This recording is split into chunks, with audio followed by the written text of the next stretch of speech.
శత్రుశేషం. ఒక నగరంలో రామయ్య, రంగయ్య అని ఇద్దరు ఇరుగు పొరుగు వాళ్ళుండేవారు.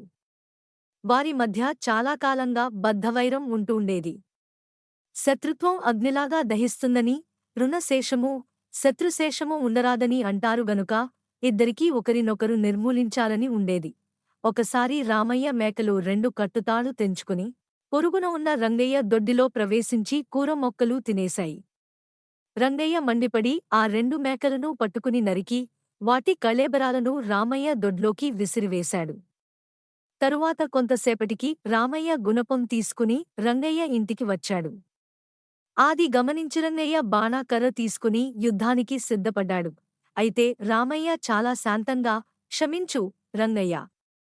నా అశ్రద్ధ వల్లే నా మేకలు నీ దొడ్డి పాడుచేశాయి. మళ్ళీ పాదులు తవ్వి నీకు మొక్కలు నాటి పెడతాను అన్నాడు. రంగయ్యకు చచ్చే సిగ్గేంది. తప్పు నాది, రామయ్య. ఒళ్ళు తెలీని కోపంలో నోరులేని జంతువులను చంపాను.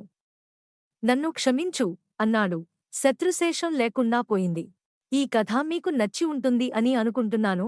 సబ్స్క్రైబ్ చేసుకోండి మరియు లైక్ చేసి షేర్ చేయండి. సబ్స్క్రైబ్ చేసుకోండి.